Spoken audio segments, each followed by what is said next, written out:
peace, and respect. Welcome to Demolish Doctrine, the beginning of the end of religion. Today we have a guest whose name is new to my lips, and hopefully he'll forgive me if I say it poorly, Nirushan. Yes, spot on. And if you would tell what I think is a very new audience to your face, would you tell them a little bit about yourself, some of your background, as you like? Yes, sure. So, well, firstly, thank you for having me on your show, Richard. I really appreciate the opportunity. So, my name is Nirushan, and I'm a medical doctor by trade. I'm born and brought up in the United Kingdom, which is where I currently reside. My parents are from a Hindu background. They're originally from Sri Lanka. So, growing up, I had a mixture of both Eastern and Western ideas and culture and exposure to those to ideas from both traditions. I myself don't subscribe to religion as such. I wouldn't call myself religious, but rather spiritual. So I try to take the spiritual teaching from all the major world religions and traditions and take I suppose you could say take the best bits, but it's more of a spiritual / mystical approach. I think, like you, Richard, I'm very much against any form of indoctrination and false dogma. So that's something which I argue against, whatever form it comes in, whether it's religious or secular. So obviously you can get secular dogmas like political ideologies as well as scientific ones. And I think that's something which isn't too familiar to people, indoctrination with science, but it's something that I personally experienced, and I've tried to argue against it in many instances. So I suppose that's where I'd start. And I'm happy to take the discussion wherever you see fit. That's great. Thanks. What is your specialty in medicine? So I worked as a doctor for about 10 years. I've taken some time off now to pursue other interests and other pursuits. But I primarily worked in psychiatry and mental health. So I think I've got a good background of psychology and sort of mental health issues. And obviously there's a lot of crossover there with spirituality and spiritual issues as well as religious issues. So it's given me a good insight and a good framework and a good sort of footing to sort of evaluate these ideas. So do you think that you're crazy? I think we're all crazy, to be honest. I think it's just a question of degree, isn't it? And yes. I think even Freud acknowledged this. So we're all just swapping one delusion for another. That's what this existence is, I suppose. Yeah, I think that we try to see what works best in reality as we can sense it, and call that our personal truth. And that's about the best that we can do with limited knowledge. And of course, our knowledge is very limited. Yes, I would second that. So I would like to give you the opportunity to actually answer to some of the questions that were posed to you, and you, as far as I could see, you didn't actually get to. I'm sorry, you didn't get to actually answer anything that was posed to you on the Gonna Go For It channel with Peter DeTucker, who is a friend of mine and whom I do love. But it seemed that you were given very little opportunity to actually respond. And what was brought to you, I thought, was very, very interesting and easily not a challenge to intelligent design. Was the Ketzmiller versus Dover case, where Michael Behe and Kenneth Miller were the star witnesses, and Judge Jones ruled that intelligent design is not science. Which, for anyone watching, that is not something that a judge decides. That is something that a scientist would decide, or a large majority of scientists would decide. And just because right now science doesn't greatly accept the theory of intelligent design, that is, it's not right now a majority, does not mean it has no value. Although I'm not willing to plant my flag on that hill. I do see some values in it. So let's see. What was brought up to you was the flagellar motor as proposed by Michael Behe. And I know that you said you're not part of that camp, Yeah. but you are interested in it in some way. Would you describe how you're interested in it and what you think?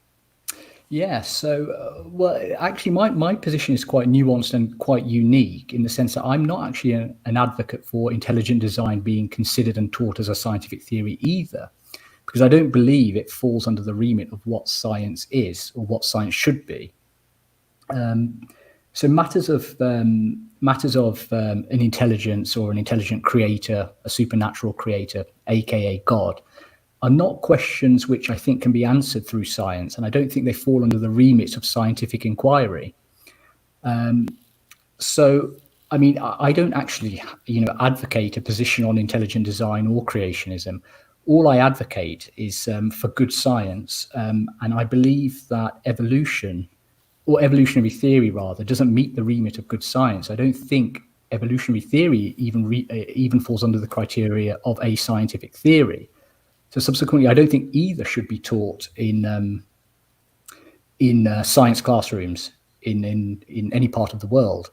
Now, the difference between the two is just one of causality. So with the intelligent design intelligent design movement, they're just attributing the cause of biodiversity to intelligence, supernatural intelligence, what they refer to as God. And in the movement, it's typically considered the Christian God. But that's something which, I wouldn't say you can ever prove either, right? Because you can never disprove another form of intelligence creating life in that manner. For example, an extraterrestrial alien species, right? So I don't think you can teach that as fact as well, because it boils down to faith. And there's nothing wrong with faith. I'm not a critic of faith, but I think you just have to be honest and you have to call it what it is. So where faith, if it's a faith, you have to call it a faith. If it's a science, you have to call it a science. And that's the position I take, which I think is a reasonable position to take. I think so. Somewhere in there you said that there are non-religious people exercising dogmatic beliefs about science.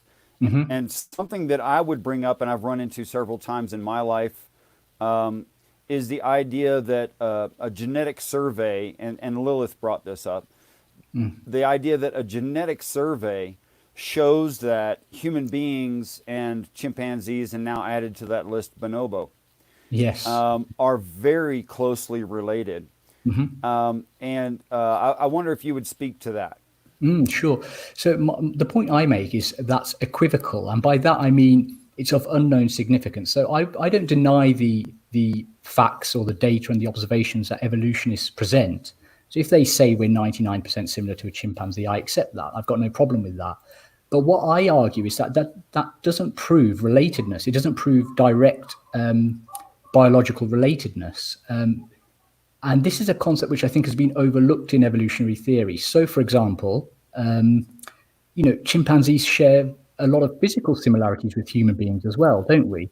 And in fact, all land mammals have 4 limbs, for example. But that in itself as a fact does not prove that we all come from an original common ancestor. You have to make a gross inference or extrapolation to get from the former to the latter. And I think that's the issue. I think they're seeing similarity and they're automatically concluding common ancestry, but that's an unnatural conclusion to make. And it's not founded on any scientific law in physics or mathematics or logic. And there's no grounds for such an assumption. The only grounds for it is a philosophy in naturalism, a naturalistic philosophy. So a situation whereby they want to prove everything through the physical laws of nature because that's their incentive or motivating force. But you can never know that and you can never prove it. So it's a really contentious issue. And I think so the genetic similarities to me don't really mean very much. They don't prove causality. They don't demonstrate that we all have come from the same source or a common ancestor as such. Mm-hmm. So I think they've got a long way to get from that fact to the fact of common ancestry. And if they wanted to get to the fact of common ancestry, they would have to present a scientific model, a solid scientific model, which shows how the genetic changes between a common ancestor of a chimp and a human how they occurred and when they occurred and why they occurred and what changes they resulted in, and a series of links. And they can't do that, unfortunately, because they don't actually have a scientific model. True story. There was about 1 million things in there I would want to talk to you about. I hope that this goes very well, and you would feel comfortable doing more than one show at some point in the future. Yeah, I'm always open to discussion. So yeah, I think because it would be it's quite a lot to fit in, I think, into one talk, isn't it? One discussion. Well, unless we go about 700 hours. That's true. That's correct. Then maybe we could fit some stuff in here. That's right. Yes, if I had a survey that I wanted to perform on, say, a BMW and a Mercedes, and I say, okay, I want to compare these two vehicles. Yes. But I'm only going to compare 2.3%. Yes. And then I hand select which 2.3% I'm going to compare. And I say, okay, I'm going to compare all the nuts and bolts, which is about 2.3% by weight of the vehicle. And I find that all of them are metric, and that most of them are even numbers. And I say, okay, between the Mercedes and the BMW, I see only metric bolts and nuts, and the commonalities of sizes are 6, 8, 10, and 12 millimeter size. And they also have all standard threads, and all that matches very, very well. But I also find that about 1.5% to 2.5% of the Mercedes bolts go all the way up to size 14, and of the BMW bolts go all the way down to size 4 millimeter. Well, then I have a difference of that 1 to 2.5%. And I say, okay, well, that shows that these two cars are 99% similar. Well, I've cherry-picked my data. I've found things that would match. That's right. I knew they would match before I even reviewed it, and then I confirmed my own theory. This is called bias. That's right. Yeah, you're spot on, Richard. And those numbers that I selected were not randomly selected numbers. Those were the actual numbers done on protein coding, comparing human, chimpanzee, and bonobo. So that's the approximate amount of similarity between us and those two other species. So if I call 2.3%, or I call 99.7% of 2.3%, 99.7%, I am simply lying, and I should understand that. I am misleading people, and I'm being deeply inaccurate. That's right, Richard. I think you've summed it up very well there. In fact, there are three approaches you can take to the whole genetics argument. The first approach, which I laid out, was that similarity does not necessarily equal biological relatedness, not across species anyway. We know, obviously, paternity tests can be used within a species, but not across the species line. So that was the point I made. Then the point you made is that actually they may be making false interpretations or using erroneous data or incomplete data. Okay, so that's another line of attack you can use on the genetics argument. And then the third one is that, well, actually, it doesn't even prove anything anyway, because, for example, we proposed I just mentioned a moment ago, an extraterrestrial alien species creating life on planet Earth. And they could use DNA as a template for that, right? And they could make slight modifications, so your chimpanzee could be 99% similar to your human being. But it doesn't prove evolution. It doesn't prove speciation, the idea that that they both descend biologically through a common ancestor, because the aliens could just create them in a laboratory, right, from scratch, without the idea of common descent and reproduction, biological. Or even using the same material repeatedly. Exactly. When a morphology works physically in the physical world, why not reuse it? Absolutely, because if I built another car, would I have to invent brand new bolts for it? No. Exactly. Yeah, you could use 99% of the car and just make the 1% of modifications, right? And so intelligent design proponents will say, well, actually, why can't the intelligent designer just use the same ingredients, use the same template, use the same structure to create, and just make those slight modifications, which would account for 99% similarity between similar looking animals, similar looking species, right? So absolutely would. Yeah. What do you think of the assertion? I will make an assertion Yeah, and just make a statement and see what you sure. think about it. If I described that there were a large group of highly intelligent animals that never have lived on this planet, and yet described or have described to us in story form that they will one day en masse arrive to this planet, what would you call that? That's very interesting. Well, a prophecy, is that what you mean? Or It is a prophecy, but yeah. what would you call that kind of animal? Oh, right. Yes. Extraterrestrial or an alien species. Right. Now, how is that? How is what I just said not coherent between both alien invasion Yeah. and Catholicism? Yeah. So this is something I did want to actually touch on with you. So could you explain that a little bit further to me, or Well, every expand? religious story that I know of Yeah. speaks of an intelligent animal from off of this planet who never lived here, who plans on coming in mass, in great Right. uncountable numbers, back to this earth at some point. Although they've visited, they've never lived here.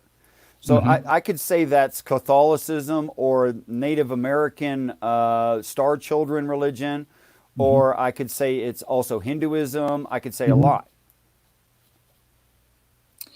Yeah, I mean it's a really interesting idea. I mean, I've not personally come across that myself. I mean, I'm a bit familiar with some of the scriptures, and especially as I said, the sort of spiritual and more mystical side of the scriptures.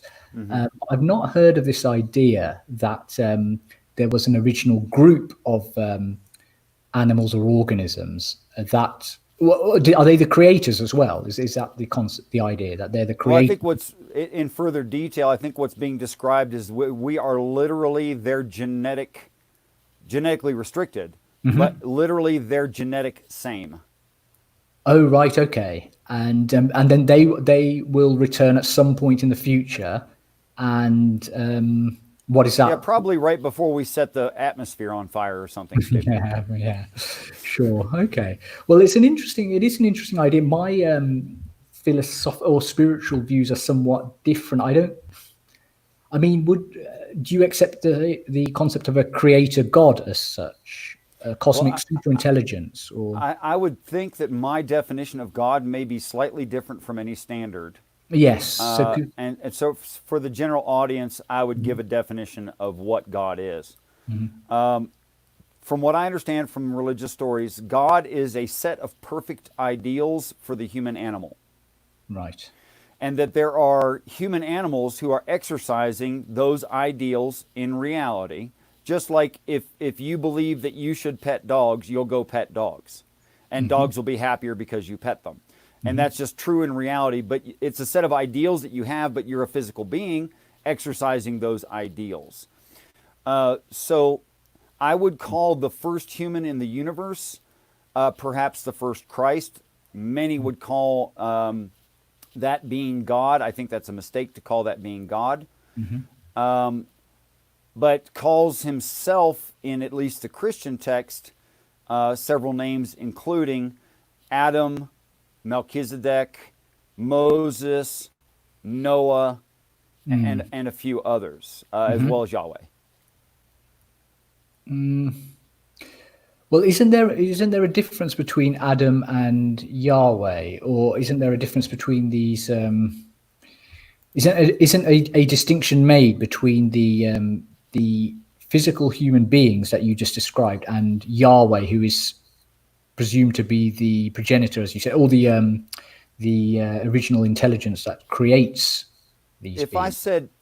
said, I mean, would it be in context throughout the Christian work to say, call none the Father but God?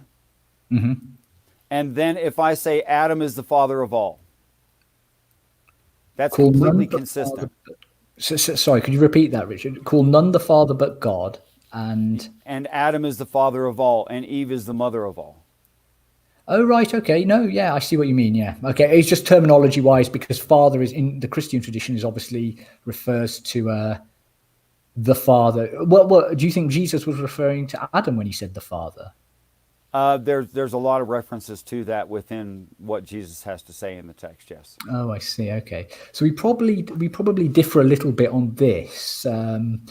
So I don't know if, do you want me to explain my Please understanding? do. Yeah. Please. So the father, so God, I agree that I think the term God has been very misunderstood and misdefined throughout human history. Mm. And the approach that Eastern philosophy, Eastern religion typically takes is that God is not a being as such, but God is almost like what you said. You could consider it a perfected, well, how did you describe it? Sorry, a state of ideals, a Yeah, I set would say of ideals, something ideals, like that. yes. Well, But ideals perfect for the human animal. right, yeah, perfect for the human animal. But if I take specifically the Indian or Hindu context, God is defined as consciousness, right? Hmm. And this is absolute consciousness. So it's not a being, but it is something. And this absolute consciousness is the source of all everything. It's the source of all life and the source of the empirical universe. Hmm. And this this is what Immanuel Kant refers to as well as the metaphysical noumenon, right? Which he said must precede the phenomenon, the empirical phenomenon, the universe must have an unknown cause, an unknown metaphysical If it cause. began. If it began, sure, yeah, I concede that. If it began, so this is what is referred to as Brahman in the Hindu context. Hmm. Now, Immanuel Kant went a step further and said that this noumenon, if it exists, is unknowable because the human mind can't comprehend it.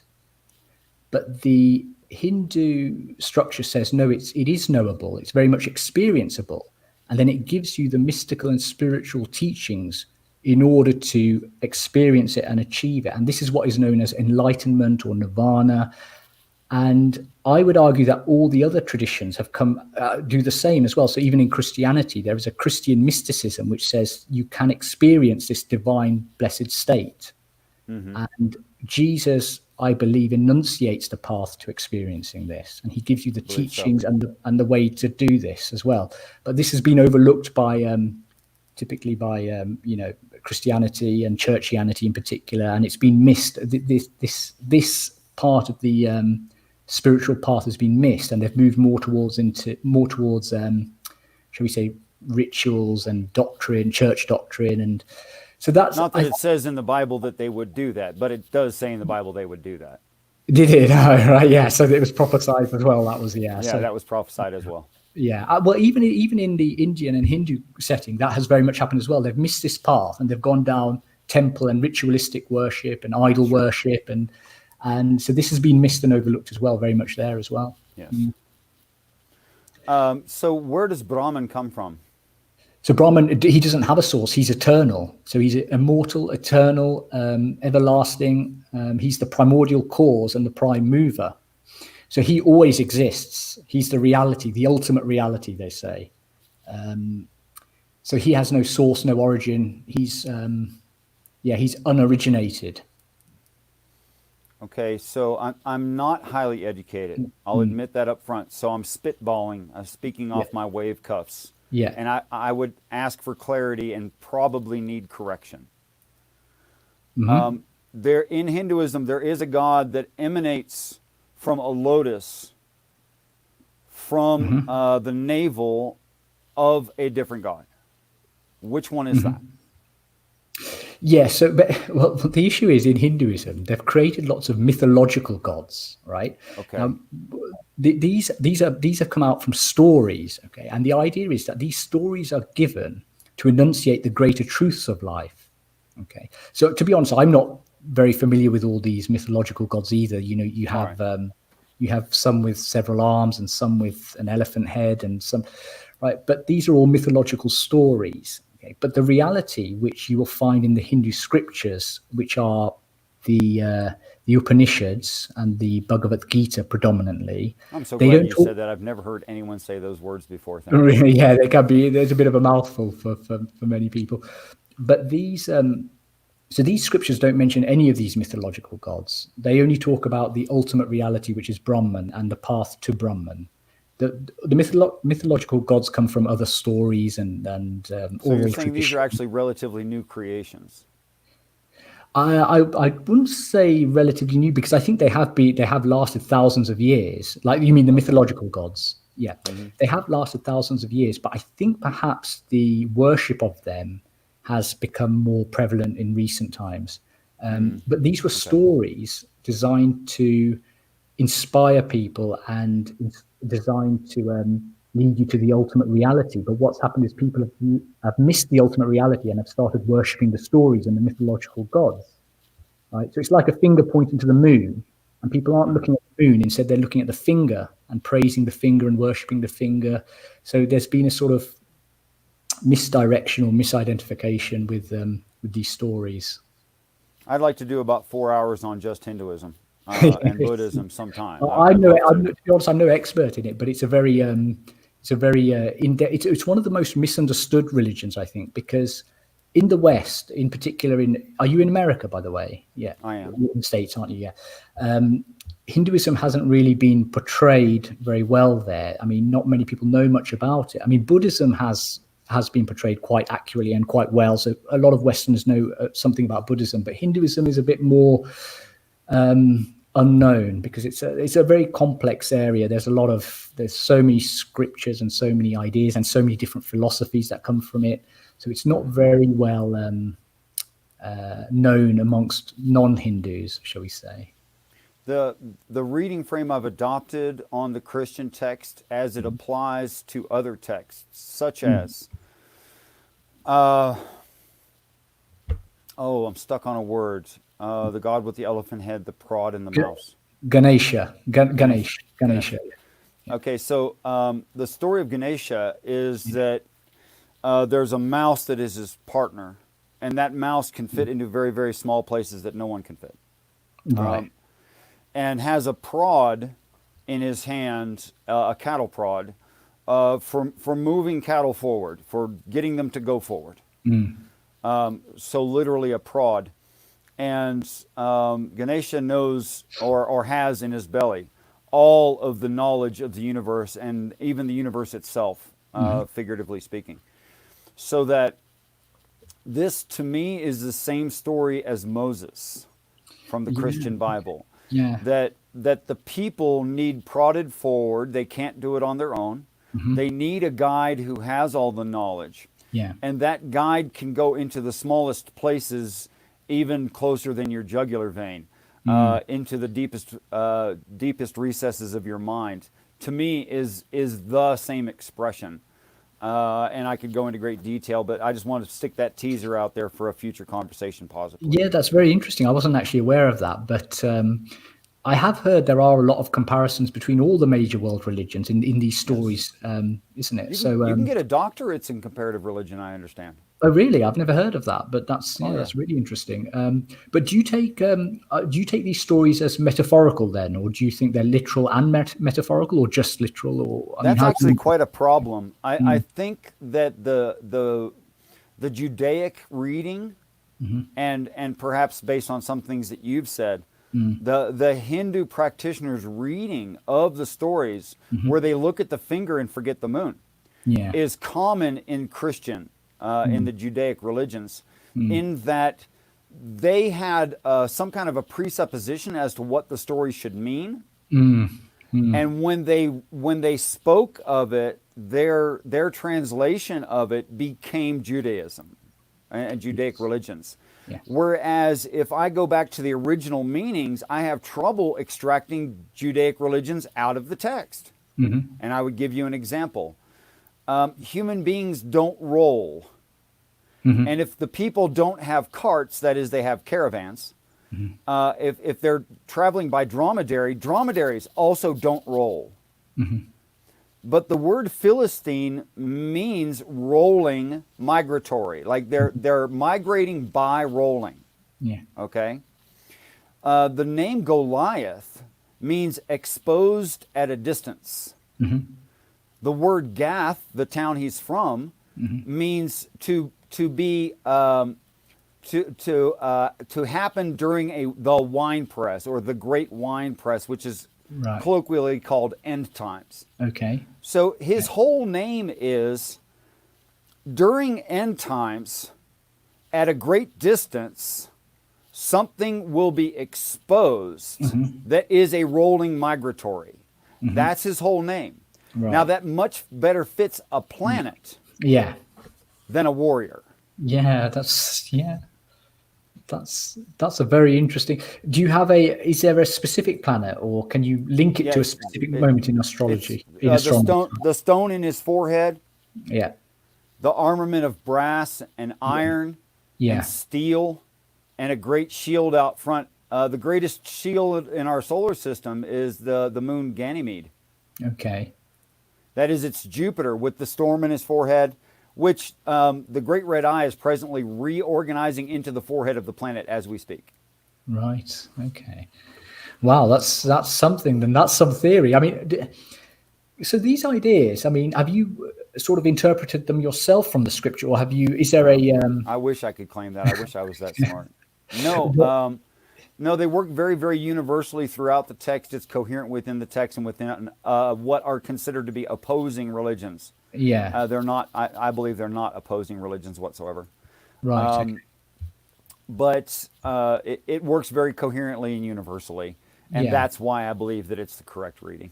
So, are there other people that share this reading? I mean, is there a group that shares this reading, or? Well, by my belief system, every angel in heaven. Yeah, yeah, of course. Yeah, yeah. I believe they would all agree with me. Any man on earth, or any human group on earth, or institution, or? And I did not hear this from an institution, a preacher, or person that I've met, nor did I read it in any book. But I received the overall view of it through prayer and meditation. Yeah, is where it came from, and it was just dumped in my lap, actually. Yeah. And I think that is, I'm an advocate for saying that is actually a very reliable source of knowledge.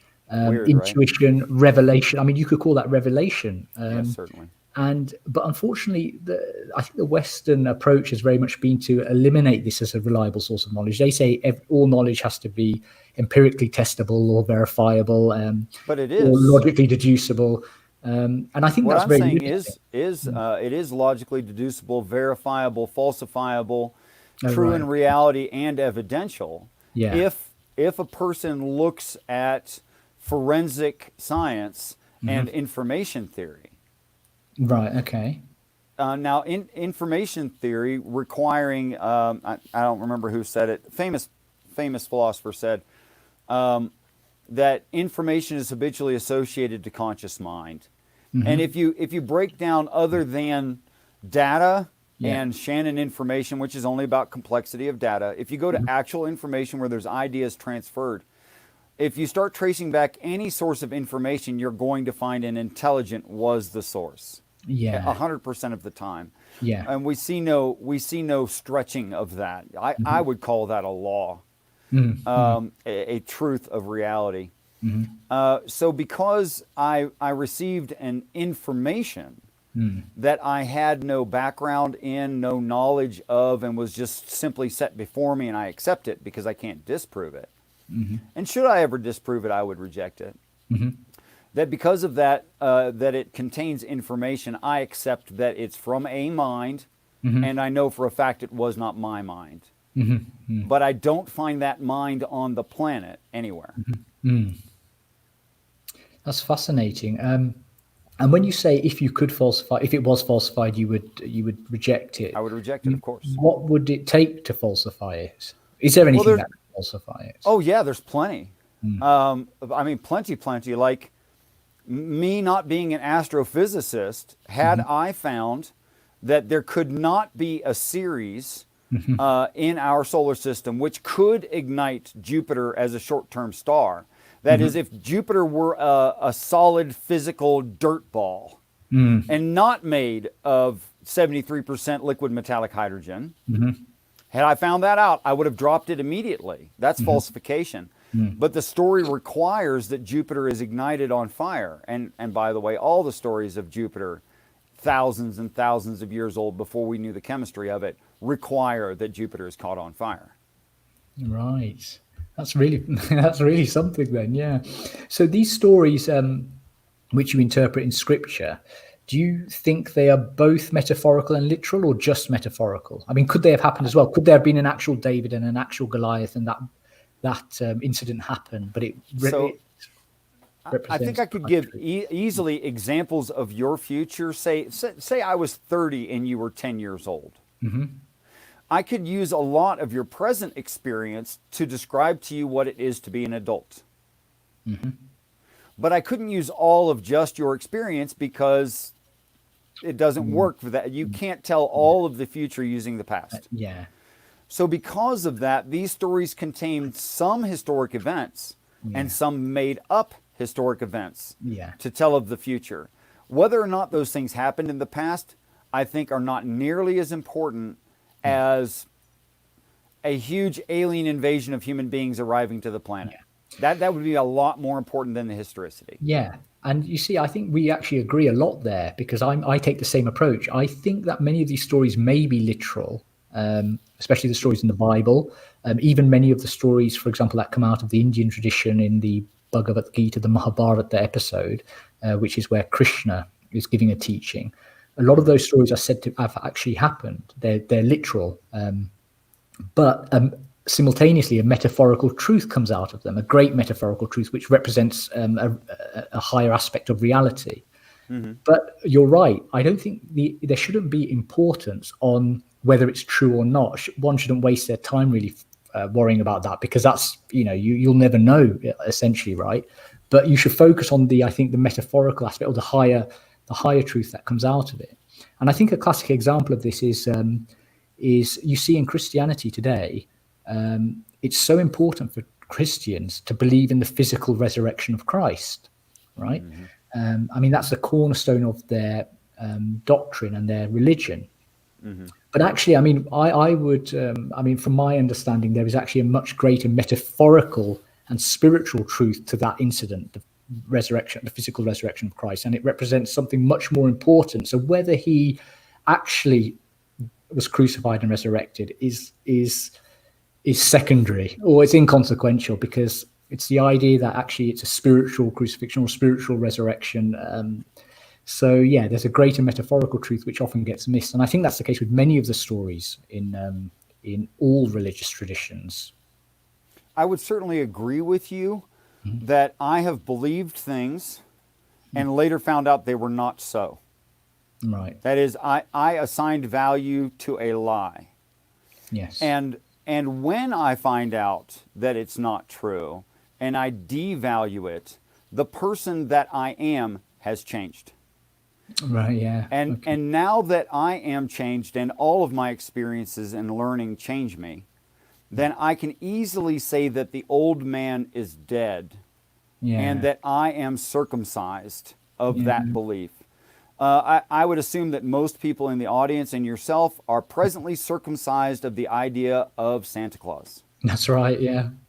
But at one point, you probably believed that if you were an average child in some kind of Western civilization. That's right.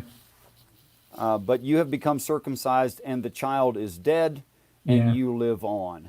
That's right. And these so it's things just are important and true in reality. Yeah, and I think this is known as spiritual evolution of the soul. So a person just evolves, their ideas and understanding evolves and progresses through time, and they drop certain doctrines and dogmas as they progress on this spiritual path. To address Noah Despain, who is our brother and someone I love additionally, he didn't conquer death if he did not die and rise again. I would make the argument that this has nothing to do with magic, but has to do with great technology. And even if evolution were true and happened on some planet, say, I don't know, 10,000 years before it did here, certainly at our rate of evolution of technology, that in 10,000 years, we could do the same thing. Yeah, I suppose. Yeah, I do. Yeah, I see what you mean. But is this person? Is he didn't conquer death if he didn't die and rise again? Yeah, I mean, is he implying there that he did conquer death? I'm not quite sure the angle Noah is coming from. He's Reformed Baptist. He's a friend of mine, so yes, he would be saying Right, that that okay. is a historical event. Yes, yeah, and I don't think there's a problem with taking that approach. But the problem, the only issue is, I would argue that that is faith, right? But there's nothing wrong with that. You can have that faith, isn't it? Many people do, and I don't think there's anything wrong with that. But I think there is this movement now to try and prove it historically as well, isn't it? And I think that's something which may be a bit more difficult to do. I think it'll bring more people out of faith than it will bring in. But yeah, that's a good point. Yeah, very well could do. All right, moving on. The recurrent laryngeal nerve. Yes, yes. For those recently arrived, Nirushan is a medical professional in mental health, which does not mean that you shook your head. You waggled your head. What did that mean? I don't know how professional I could call myself. I mean, have you ever been paid? Yes, yeah. Then you were a professional. Okay. Yeah, fine. I'll accept that. Yeah. That's technically an accurate way to judge if someone's a professional. Yeah. Think of football. Have they been paid or not? They are or are not a professional. Yeah, that's a fair point. That's our standard. Sorry, you just have to live with it. You are a professional. I'll accept. Now that does not make you a surgeon. Right. Yes, correct. Or a neuroscientist. It does not make you those things. Okay. When first I heard Richard Dawkins say recurrent laryngeal nerve, and I watched a video where he flew to frickin' Australia to see a giraffe that was in a zoo dissected so that they could film just how long this recurrent laryngeal nerve is, just to make his point further, which he didn't need to make. And I thought to myself, that's actually a pretty good argument. Yeah. Why would a creator manipulating things on purpose with intent make something go from the base of the skull all the way down underneath the aortic arch and up to the larynx? And I asked of God. Yes. And God said two words. Yeah. Peristaltic wave. Oh, right. Okay. Now, peristaltic wave is something that I heard in my youth, very young, because my mother was a medical professional. Right. And I'd forgotten all about what a peristaltic wave was. But you can Google peristaltic wave, and it's quite easy to find. And in layman's language, a peristaltic wave function is an autonomic or automatic set of functions of muscles that contract in a certain order. For instance, emptying your stomach is a peristaltic wave function. Swallowing is a peristaltic wave function. Ejaculation, cleansing of the uterine, all of these, lower bowel expulsion is all peristaltic wave functions. Now, what's interesting about a peristaltic wave function is that in 100% of the cases, they're wired backward. All right. Okay. They're wired from the beginning of the beginning of the nerve is at the end of the function, and the end of the nerve is the beginning of the function. And it doesn't matter which one you're talking about; they're all wired that way. Right. So to call for a medical professional to call that nerve a recurrent laryngeal nerve is not even part of the story, is wholly inaccurate, and that nerve does not control only your larynx. So again, I will say this is misleading.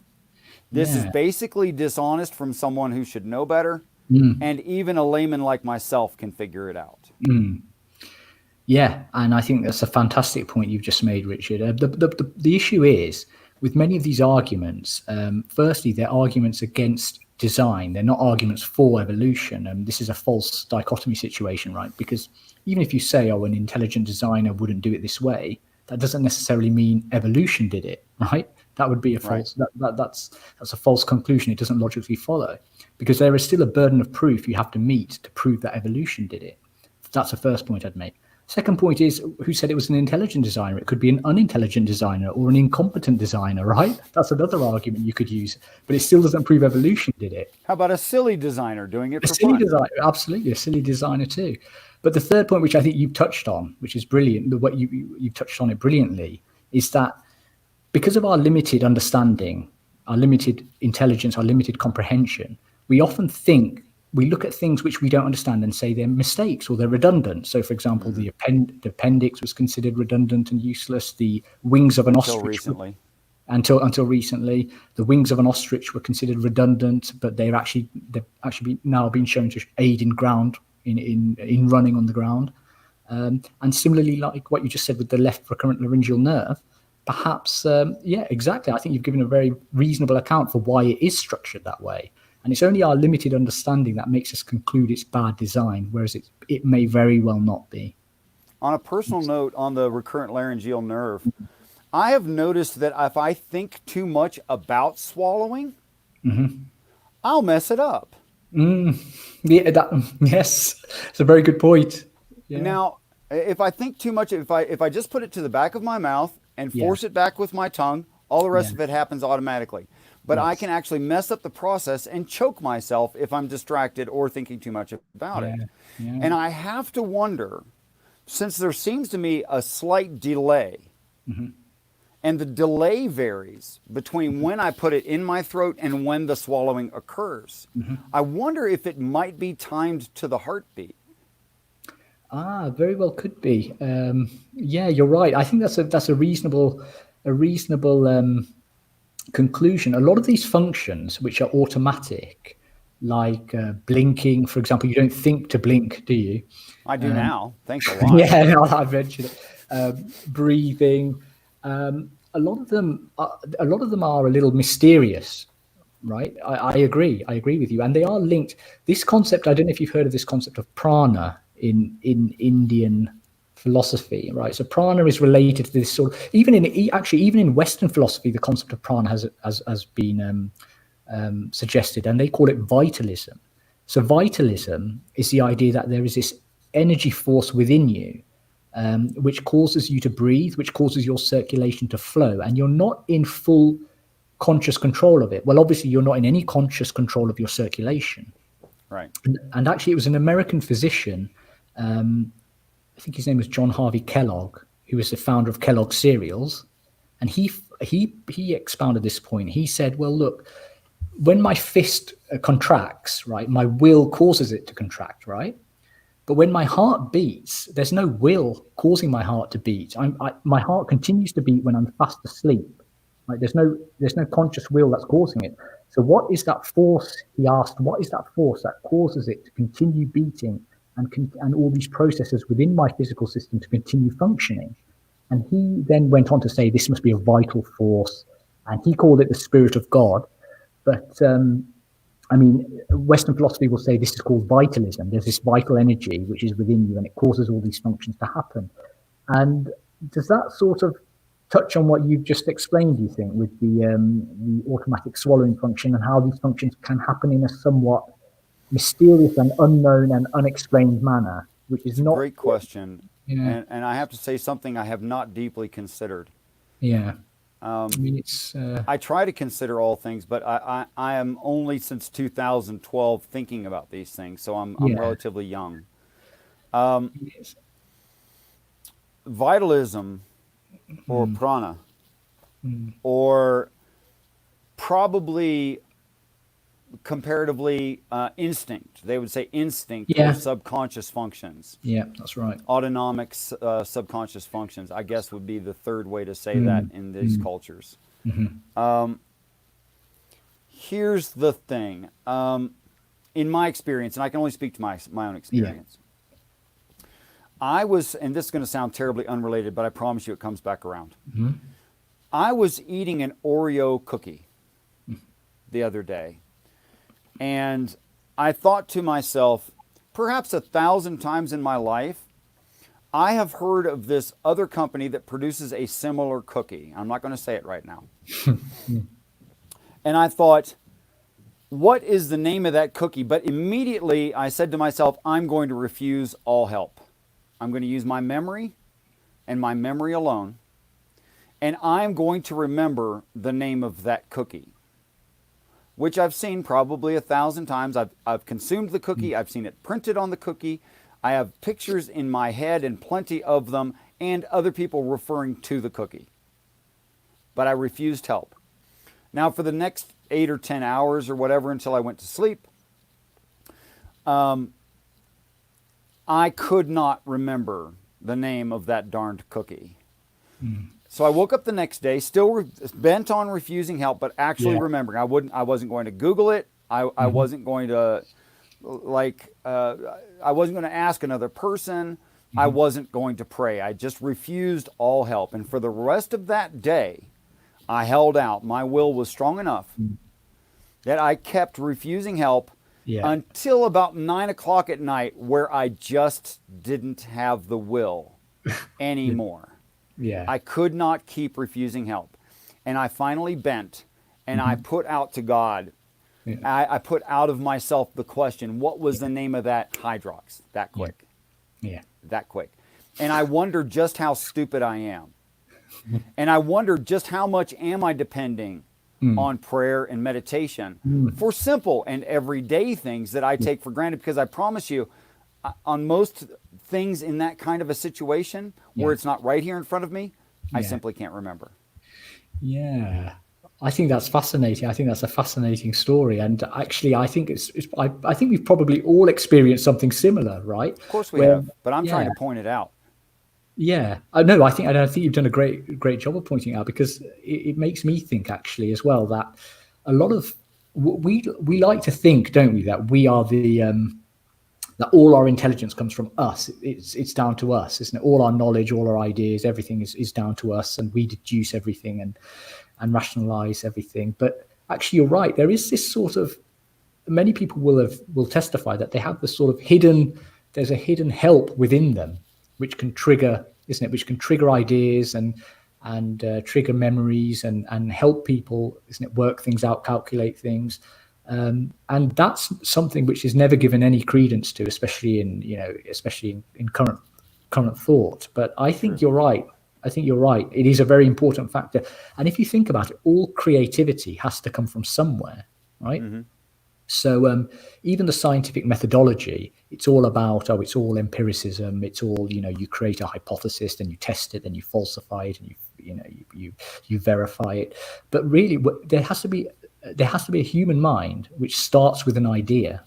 So it's the whole thing starts with creativity. Einstein's theory of relativity started with his idea of relativity. Darwin's idea of evolution started with his idea of evolution. Actually, his grandfather's. You're right, Erasmus Darwin. You're absolutely right, actually. So spot on. It wasn't Darwin's invention at all. That's right. No, I'm fully aware of the story. In fact, Erasmus Darwin, he came up with the first idea of common descent, and then Charles Darwin, I think, took on the idea from him, didn't he? And he went out and tried to prove it and verify it. So, but even that idea starts with a human mind, and it starts with some creative spark within the individual, doesn't it? And where does that spark come from? That's an intriguing question. And you're right. It's some people will say it's a divine spark, or it's a it's a mysterious spark of brilliance. Well, I personally like what Edison, Einstein, and Tesla had to say on that topic. Einstein said, "I have no right to this knowledge." Tesla said that he take the ideas from the ether, and Edison said that inventing is only 1% inspiration and 99% perspiration, which to me is the same thing as saying I had an idea of something that I could not do. If I overly simplified it, I would say I invented a crowbar and don't know what a crowbar is for, which is a ridiculous statement. Yeah, you're right. And those three examples, I think, are very telling, aren't they? And very yes, they are. Yeah, no, I agree with. I definitely agree with you on that. And I think your Oreo biscuit example was very fitting.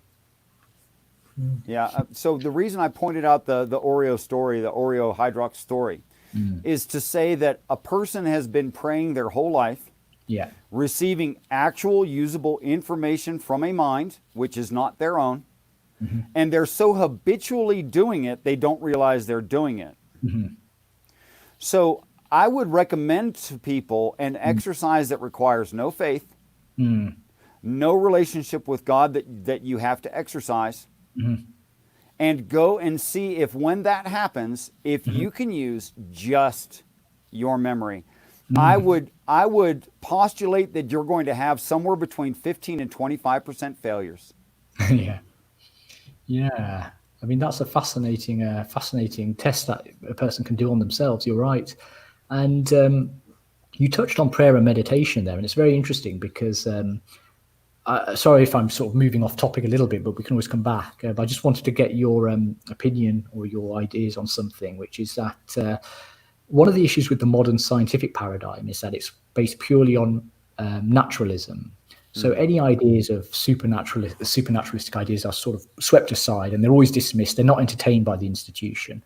But there is a lot of anecdotal evidence that prayer and meditation help in many aspects of life. There have been studies actually which have suggested that prayer in an area can improve social cohesion. It can reduce crime rates in certain areas when you have group prayer.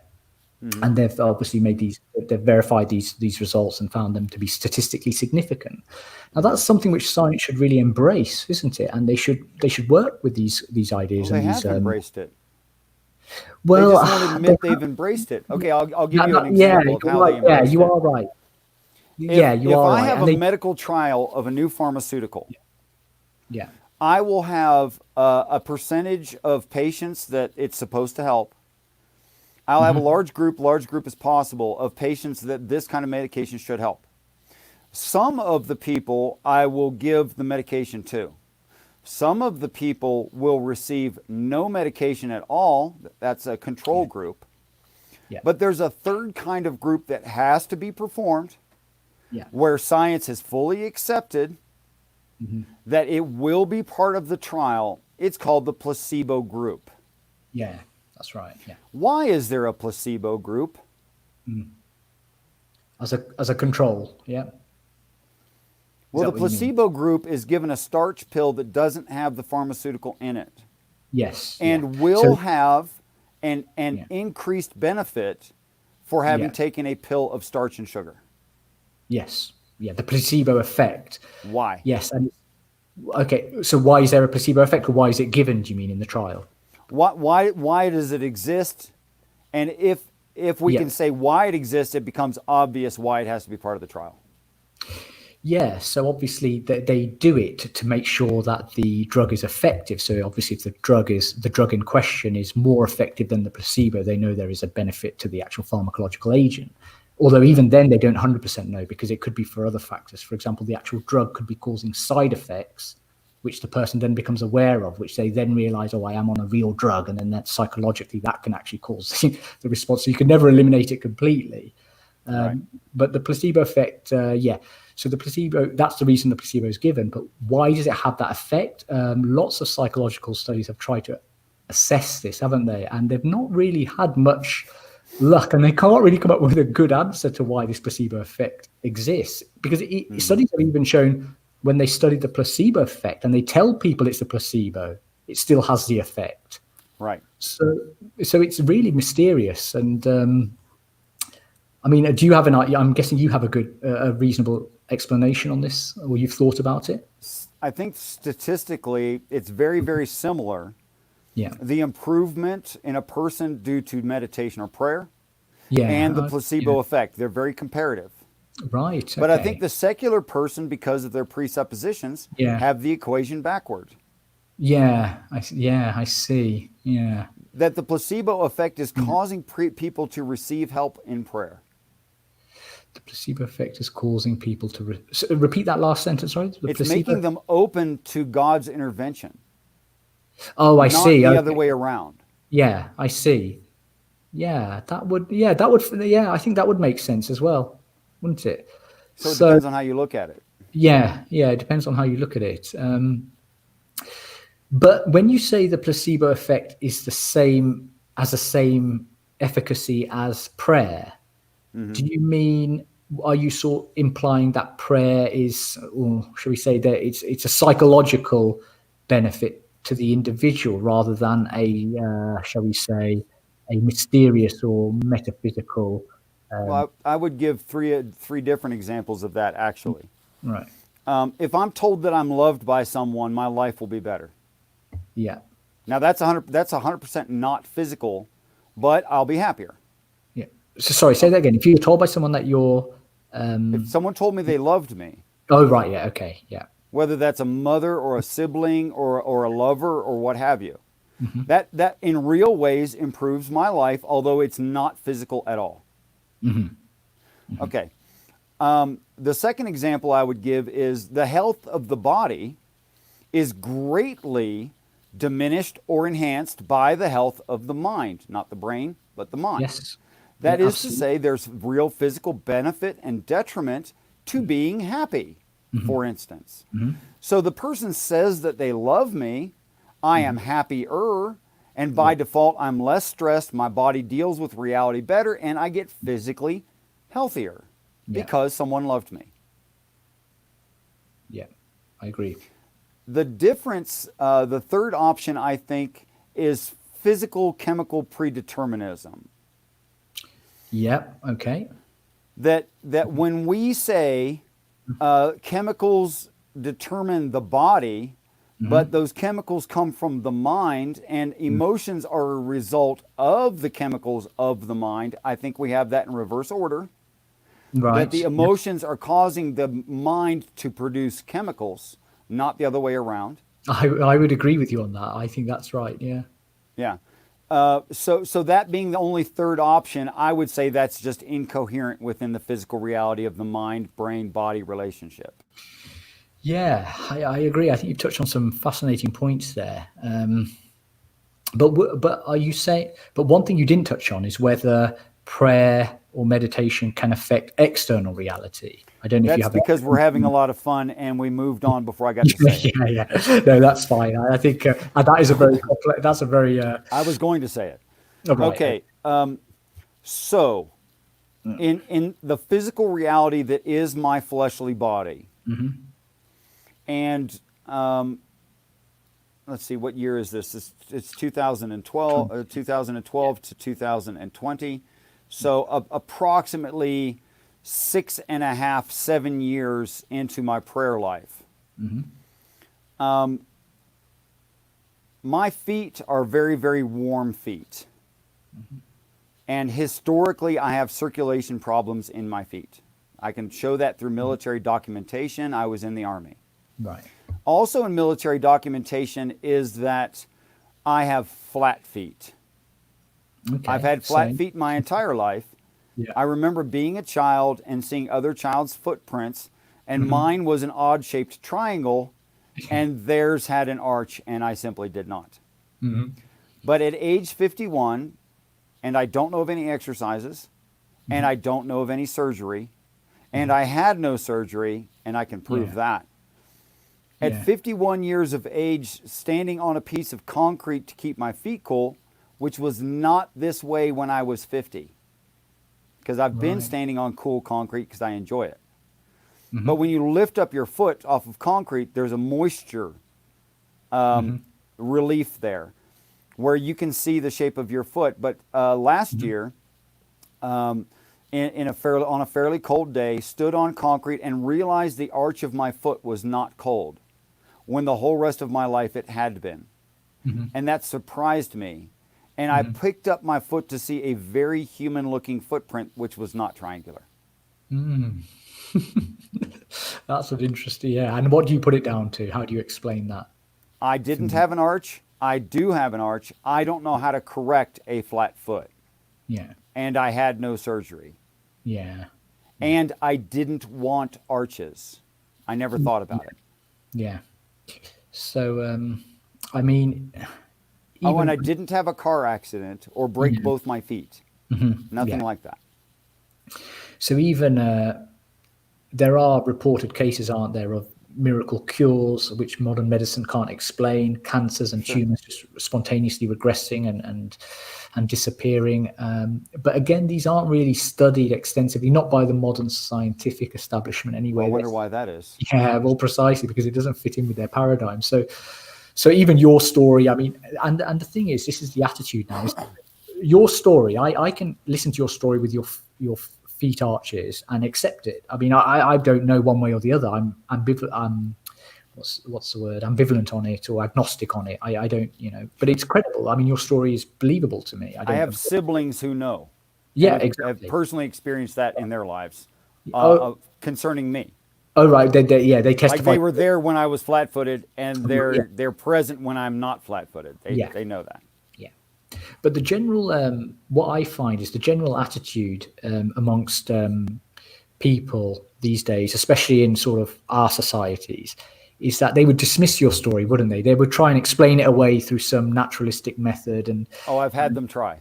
Yeah, well, exactly. I think they would struggle.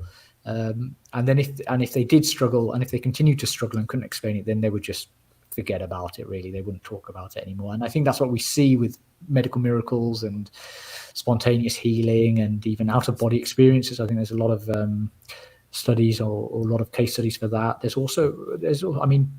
was a Professor Ian Stevenson in the I think it might have been 70s or 80s, who did a lot of work on reincarnation as well and provided lots of case studies for that. That was just dismissed.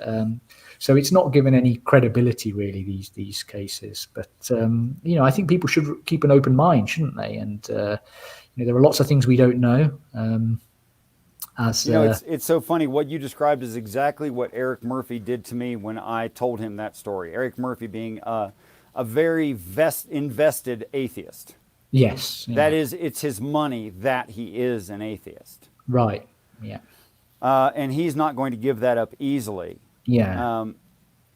I even pushed him a little bit and said, okay, well, just tell me about the medical precedent of someone becoming arched when they were flat-footed. Just give me one example of that.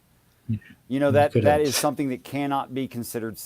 I mean, to the point of apparent cognitive dissonance and forming boxes to keep this thing separate from that thing. What's that called? Compartmentalization, I think. Compartmentalization, yeah, and that's a big. Yeah, exactly. Yeah, so that's what I watched him do. Very, very quickly. Yeah, exactly. Which shows, doesn't it, that he has this preconceived mindset and it's inflexible. He's just not open to any ideas which challenge his presuppositions, his preconceived ideas, which is not the way a good, intelligent, critical thinker should approach any subject, really, isn't it? Not just in science. I don't know how a person can call themselves skeptical. Well, that's right, exactly. They're cynical, not skeptical. They're cynics, not skeptics. Yeah, exactly. Somebody pointed that out to me recently, and it's very true. So I think that is a very limiting approach to take. But it's on both sides. It's not only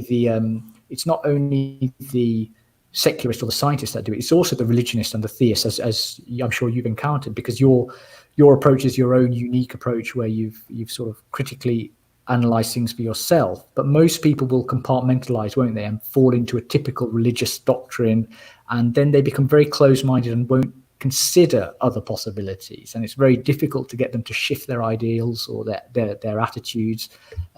Anything which goes against their core beliefs, they automatically reject. And it's typical psychological bias, and I think that's one of the most restrictive things that a person can have, because once you have that psychological bias or prejudice against any other doctrine, then you can't evaluate things clearly and fairly. Honestly. Right. And that's the sort of point I've tried when I make my arguments against evolutionary theory in particular. It's in reference to this, because I think you may have noticed that most atheists will religiously adopt the doctrine of evolutionary theory, and you can't argue with them. I've tried. And they can't explain it or why they believe it. Exactly. They can't explain it because it's not actually based on any empirical evidence. So it actually comes down to it being a faith, and they can't justify it. And if you engage with them in an open discussion, they're not willing to change their minds because they're so, I hate to say the word, but they've been indoctrinated with it, that they're not open to any sort of discussion, I mean, because I'm to be fair, I'm not actually claiming that evolution or evolutionary theory is false. I only claim that it's unproven. So it could be true. It could be true. I'm open to the idea that it could be true. But I'm But we just haven't saying proven it yet. exactly, they haven't proven it yet. They might do one day. I think Stevie Wonder, the great philosopher Stevie Wonder, once said, when you believe in things that you don't understand and you suffer, superstition is your way. Yeah, well, brilliantly said, isn't it? He must have been a great philosopher, a part-time great philosopher. So, yeah, fantastic. I wanted to actually come back to one thing you did touch on, if you don't mind. Anyway, or did you want to? No, everything's fine. That whatever you do is fine. Okay, great. So, you touched on the mind-body problem, the mind-brain problem, didn't you, as well? And you made a great point, I think, whereby you said you think that they've got it wrong, whereby they are claiming that emotions. Well, did you say emotions are secondary consequences No, I said they were more primary. Yeah, exactly. Yeah, so they've got it wrong when they say they're secondary. Because I certainly would agree with you on that. I mean, would you like to expand a little bit on that? And in my experience, I'm leaning not toward chemical determinism and not toward free will. And it's kind of tongue in cheek, but I like the expression of it. I'm leaning toward free won't. Right. Okay. Well, that's very interesting, actually, because I think that's what Libet said with his experiments. He was a free wonter as well, I think. Do you know the Libet? I don't know. Okay, right. I can maybe But my experience is free won't. That is, when I'm presented with something, a new situation, the situation paradigm changes in itself, out of my control, because my environment changed or what have you. I am, when I reference my mind, which I believe is not my brain, I get a series of suggestions from my mind. And then my mind will review them. I'll find the one that is least offensive, most comports with reality as I know it, and agrees with me in personality, and that's the one that I'll do. So because it's an elimination process, not that I've studied the philosopher you spoke of, I don't know. But because of it seems to me an elimination process of what I will accept. That is, I am freely choosing what I won't do. Yes. No, I completely, I think that's a reasonable position to take. And the person I spoke of wasn't a philosopher. He was a scientist or a researcher. I'm not sure what field. I literally know nothing about it. Sorry. No, well, do you want me to briefly touch on it? Because it's quite, go ahead. I would learn. So he was Libet, and I think, again, I think it's 1970s, maybe 80s. He produced the quite famous experiments whereby, the whole idea of free will doesn't exist came about because he did these neuropsychological experiments whereby he asked his test subjects to raise their hand, and then he was monitoring brain activity through brain structural imaging, or I don't know, maybe it might have been brainwave detection machines, and he ask them to note the time when they make the active decision to lift their hand. They had a clock face in front of them with it must have been a second hand, right? So they would note the time when they decide to move their hand, and he would note the time when the neurological activity in the brain starts, right, for that action to occur. And the conclusions of these experiments showed that he was that the neurobiological activity in the brain, the neurochemical activity in the brain, preceded the person's decision. So that was why there was a whole movement about by how much time?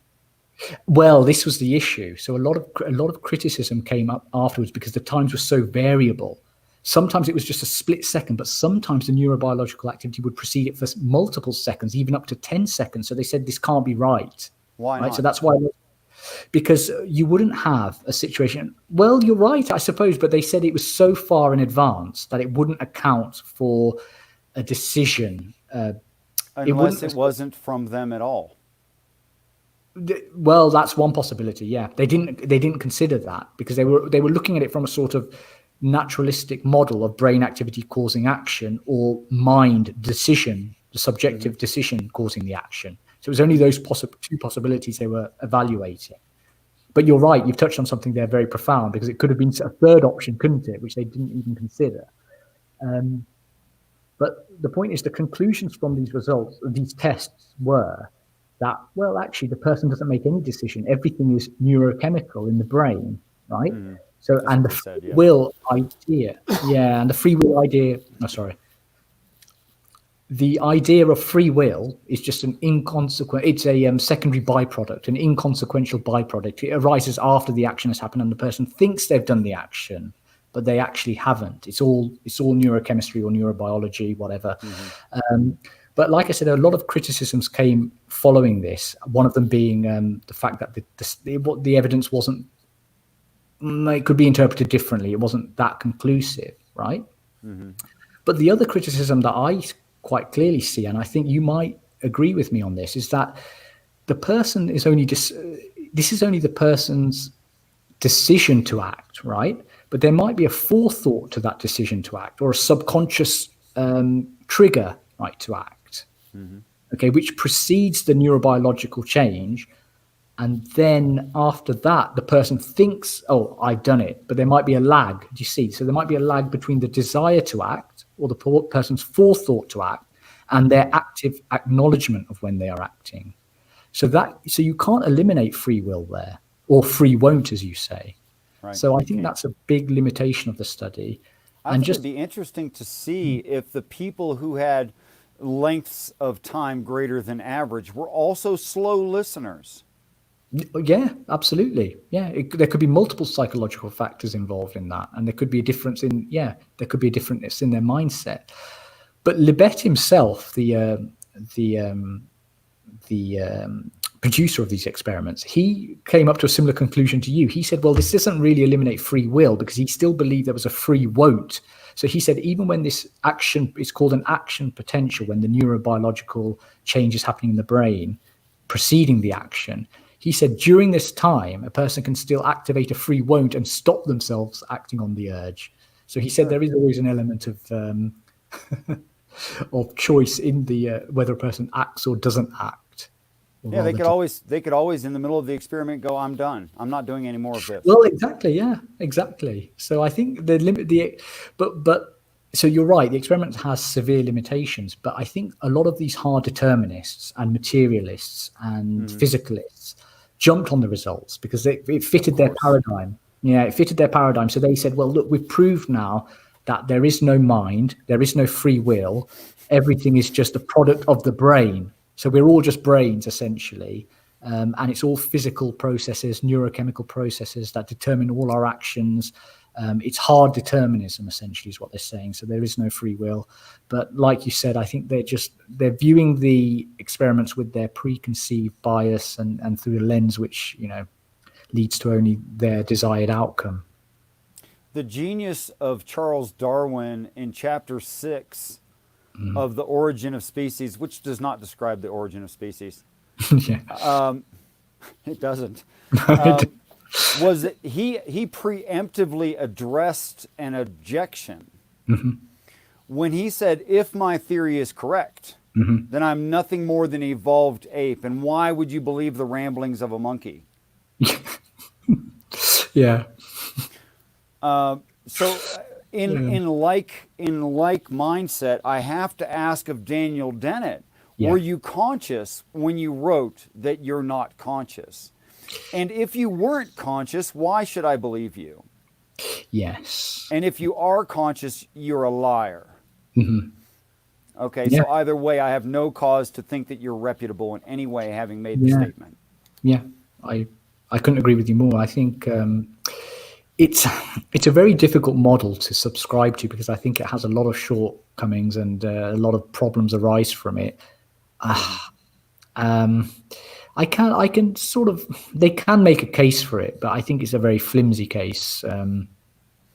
But just coming back to it, sorry. No. Well, I was just going to say, so you describe yourself as a part chemical, physical determinist. So you're not fully you believe it's partly physically determined or hard determinism, but there is also a free won't that can intervene. Is that your position? I think my physical self is presently determined, not predetermined. Okay. After Yes. all, I could change my sleeping, nutritional, etc. habits Yeah. and improve or damage myself. Right. Through your Uh, free will, through choice, through yeah, your. sure. So Yeah. the best that I could accomplish Yeah. in perfect care of my physical self is my genetic potential. But my genetic potential Yeah. is not necessarily the only limit of what exists in me because Mhm. of mind. Yeah. Okay. I, Right. I, am, I am genetically predetermined Yeah. to be flat footed. I Yeah. am not flat footed. Yeah. So, what does that mean? Yeah. Well, yeah, precisely. Okay. So let's say, for example, things like, should we say, sporting ability. For example, if somebody becomes a great football player or a great musician, would you put that down to physical determinism and genetics, or would you put that down to mind and All of the above. Were they born without the hand necessary to play the guitar, they would not learn to play the guitar. yeah? Okay. On the other hand, there must be some kind of emotional aspect to it. They find reward in it, and they have a gift or skill that they could develop. They have the potential to do it. Yeah. Yeah. And you could have the world's greatest violinist, never Yeah. saw a violin, will Yeah. not be realized as the world's greatest violinist. Oh, that's an interesting one. So say that again, just so I've got it right. If a child were born with the history of the world's greatest potential to become the greatest violinist ever, but never touched, heard of, or saw a violin, then they would not become the world's greatest violinist. But one could argue, couldn't they, that you would never know that because you only know that they had the potential to be a great violinist if they are a great violinist, right? So Right. it's that's an interesting one. I may have to think about that because It's because fun, isn't it? yeah, it is fun because there is a you probably wouldn't have heard of him, but there's an author in Britain called Matthew Syed who's done a bit of work. He was I think, an Olympic table tennis player, Okay. and he published and wrote a book, quite a popular book, a few years ago now, where he argued that all abilities, all physical talents, including in sports, it's all nurture. There's no such thing as nature or inherent ability or genetics. Of course, you need the basic physical attributes. If you want to be a runner, you need 2 legs. That's given, right? But he argued that any physical achievement is purely down to the individual's mental attitude. And this is based purely on their socio-cultural upbringing and environmental factors. So, for example, they may need pushy parents, and they may also need to be born and brought up in an environment which supports their pursuit, right? So he argued that the fastest sprinters in the world come from Jamaica because that's their culture. Jamaica produces great sprinters. So 90% of young children in Jamaica go into sprinting, whereas only 5% of young children in Britain go into sprinting. It's not as popular Right. here, right? So he said that's the difference. It's nothing to do with race, genetics, or inherent ability or physical traits or attributes. It's all about the amount of effort and time you put into it. And he proposed that there is for every great talent that is accomplished, whether it be in music or sport, he produced this magic figure of 10,000 hours. So once you've done 10,000 hours of solid training in this discipline, you will become an expert in it. And from there, then you can progress into to becoming the best in the world or one of the best in the world. And so I think that is a very interesting model because actually it removes physical determinism to a large degree. It says, it's a lot of this is actually mental. A lot of it is mind over matter, and it's about your mental attitude and your mental approach. And yeah, I don't know. It's something that I've thought about a lot, I suppose. I don't know what your Could I thoughts make are. it worse? Yeah, please. I love making things worse. So we have 120 or less years. Well, 129 or less years, apparently. Okay. And 10,000 hours is relatively difficult to find.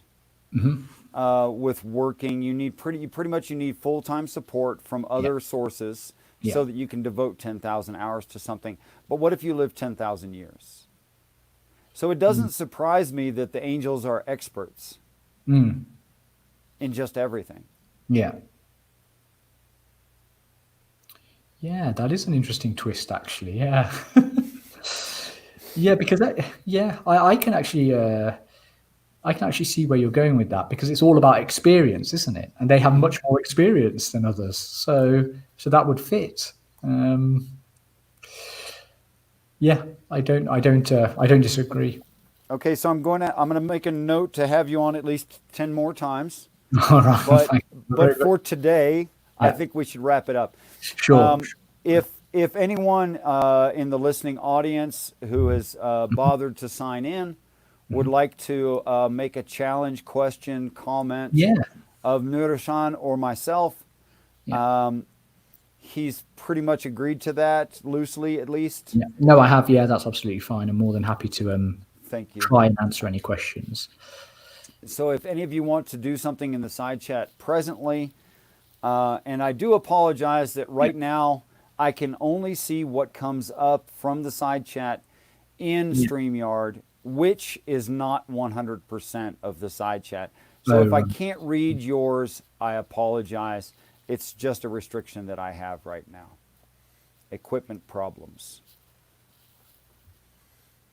You guys can't see this from the side chat and from the viewing on YouTube, but I actually am entered into this twice to make one production. I'm actually logged into StreamYard twice from two different computers to make this happen, which is weird, but I had to.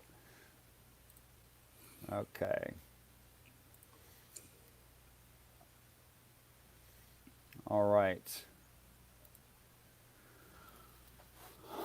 Okay, so I would give you a chance to wrap up your thoughts and say whatever you like concerning what's going on in your life. Yeah, no, well, I'd like to thank you again, Richard, for having me on the show. I've thoroughly enjoyed our conversation. I think we've covered. Thank you, I did too. Yeah, I'm glad. And I think we've covered quite a lot of topics, somewhat sporadically, but I think that's the best way sometimes, isn't it? We've jumped around. But I think we covered, didn't we, the evolution topic a little bit, the little bit of philosophy of mind, and maybe a little bit of religion as well. And so I think there is a lot more to touch on. So I'm open to further conversations as well. I hope your viewers have enjoyed it, or perhaps got something out of it. And I think I'll just summarize by saying, I mean, my position is I try to be as open-minded as possible and accept lots of different views. And I try to encourage other people to do the same, and to be to adopt open-mindedness, so that they can critically judge and critically evaluate and critically think for themselves. And I think that's all I really want to say. 10 things. To Ketzmiller versus Dover, where Kenneth Miller and Michael Behe, which Lilith, I want to tell you that Michael Behe pronounces it Behe, not Behe. Yeah, I thought it was a Behe. It's not Behe. Stop saying that. That's not how he says it. Yeah, I thought it was Behe. Further genetic survey of the type 3 secretor versus the flagellar motor shows that the flagellar motor has more errors and is older than the type 3. Right. Which means that it is not a later model and improvement through evolution, but actually predates and is separate from the type 3 secretor. And no, Kenneth Miller did not directly say that it was a predecessory model. He did not say that, but in his court presentation, he suggested it strongly. Oh. And I have heard many atheists quote that as proof that intelligent design is not a model worth considering, when the fact of the matter is Kenneth Miller is a deist. Judge Jones is a deist, not a theist. So yes, they can say they're Christian. That's fine. It's not a full description of what they are. And Judge Jones did say, and it was recorded that he said, that he was going to watch Inherit the Wind, a Hollywood movie as research prior to seeing the case. Right. Yeah. Which means he had already made up his mind how it was going to go. Yeah, So exactly. stop quoting me, Judge Jones, y'all. Yeah. I'm just saying, stop quoting me that. I'm sick of hearing it. There you go.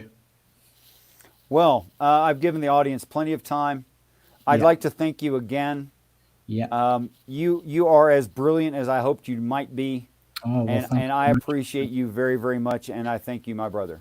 Yeah, and likewise, Richard. I found this conversation exhilarating, so I appreciate Let's do it again. We're presently tentatively scheduled for about 15 more conversations, whenever time allows you. Sure. I would appreciate you. Yeah, absolutely fine. Okay, well, thank you very much. Thank you.